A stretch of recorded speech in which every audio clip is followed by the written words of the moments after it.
Welcome to another episode of China Update, where I provide you guys with the most up-to-date political, economic and geostrategic analysis on the world's number 2 economy. My name is Tony. Let's jump in. Okay, happy Wednesday everybody. First up, we need to update an area which we have been following for some time now, the local fiscal and debt situation. It appears that the central government has stepped in an attempt to take pressure off the growing crisis at the local level.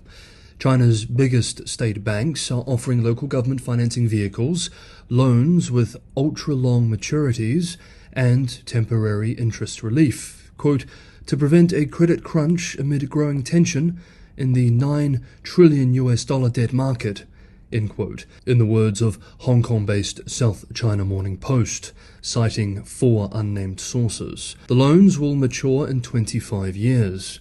Much longer than the typical 10-year maturities seen with corporate bonds. Some, it's reported, will even have interest or principal payment waivers in the first 4 years, giving local government financing vehicles and their local government patrons much-needed breathing space. The move comes as there is more attention on the debt market for local government financing vehicles specifically, and local government fiscal health generally. The IMF has estimated that there was 66 trillion yuan, $9.1 trillion of local government financing vehicle hidden debt at the end of 2022, up from 40 trillion yuan in 2019. Note that this is hidden debt, not official debt. We've already seen acute financial distress in some parts of the country, even arguably de facto default in Guizhou, Kunming, Guangxi and other poor localities. Local government finances were hit hard by the property crisis, which caused a plunge in land use sales revenue, a major source of income for local governments, a situation further exacerbated by the extended zero-COVID policy, cutting into tax revenue on one side and adding to expenses on the other. With the property market still very much in a bad place, the land situation remains a heavy weight on poorer local governments. In a move which may well create much worse long-term issues than solves short-term ones, local governments have directed their local government financing vehicles to buy land use rights, making up for the gap left vacant by private demand. According to a recent report by Huachuang Securities, local government financing vehicles brought about 30% of land sales in May, up from 22% in April. This is a potentially dangerous trend. Next up, US-China relations, and as we usually do, let's move through the main salient developments.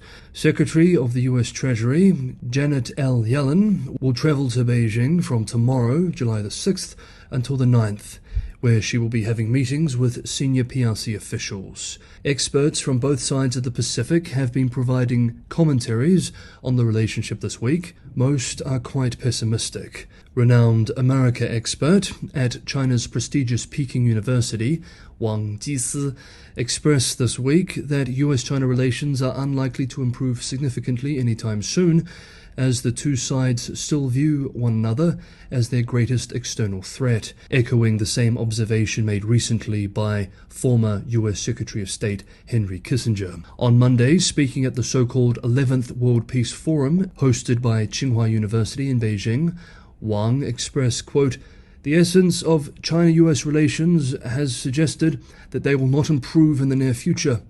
Even if they do improve, it will only be temporary, as each sees the other largely in a negative light." End quote. Full disclosure, Mr. Wang was one of my professors during my master's degree. Meanwhile, CIA Director William Burns, speaking in the UK this week, warned his audience, quote, "China is the only country with both the intent to reshape the international order and increasingly the economic, diplomatic, military and technological power to do so. In today's world, no country wants to find itself at the mercy of a cartel of one for critical minerals and technologies. The answer to that is not to decouple from an economy like China's, which would be foolish, but to sensibly de-risk and diversify by securing resilient supply chains, protecting our technological edge, and investing in industrial capacity." End quote. After some of the export controls imposed by China, which we discussed in yesterday's video, voices like these will probably get stronger. Back in China, state media continues to produce commentaries highly critical of the US, some highly provocative, touching on sensitivities in the US-China relationship, like this one on the fentanyl crisis. Quote, "The US needs China's cooperation in combating drugs.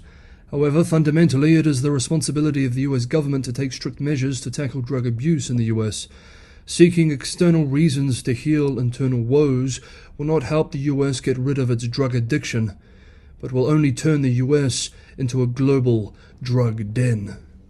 End quote. This week too, state-run Xinhua launched yet another commentary series on US-China relations, this one called Grasping the Correct Course of Sino-US Relations. The themes, once again, are very familiar to us. A short quote should be enough to get the idea. Quote, "The crux of the current predicament in Sino-US relations is the US's wrong perception of China, leading to erroneous policies towards China. To stabilize and improve relations with China, the primary prerequisite is for the US to change its perception of China and rationally view China's development." End quote.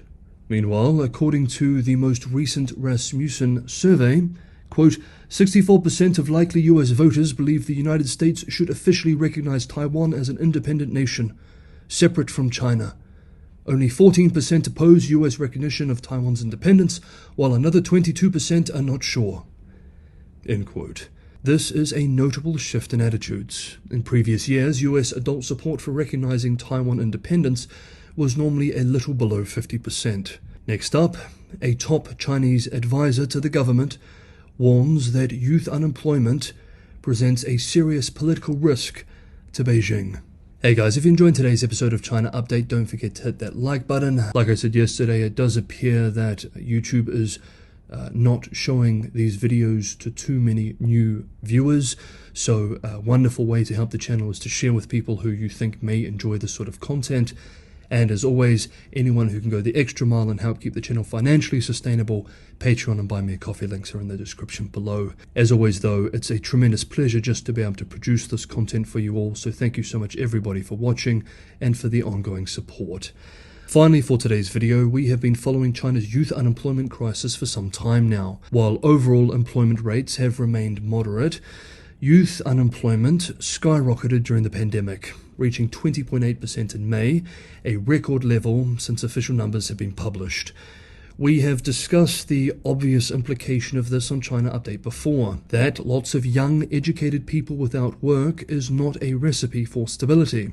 Now it appears that officials and advisors are vocalizing this concern too. Last week, Liu Yuanchun, a top advisor to the government, in a 100-page report published last week by the Renmin University think tank China Macroeconomy Forum, said just that. In a sign of the social attention on this issue too, screenshots of the document went viral online before being censored. Liu's words are unusually direct. Quote, "The issue of youth unemployment will likely continue for the next decade and continue to worsen in the short term. If not handled properly, it will spark other social problems beyond the economic arena, even becoming a trigger for political problems." End quote. Liu and the co-authors of the report explain that China's youth unemployment rate has stemmed from a stagnating private sector, smashed by years of zero COVID restrictions. This in of itself is a bold statement. Criticism of the zero COVID policy still technically constitutes political incorrectness. Their advice as to how to proceed is also very direct. Quote, "Adopting subsidy policies alone cannot fundamentally resolve the issue of insufficient private investment.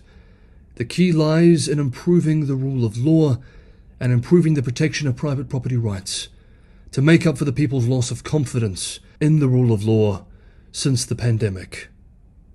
End quote. The point is crystal clear. Fix the economy, or you face political crisis. Okay, that is today's episode of China Update.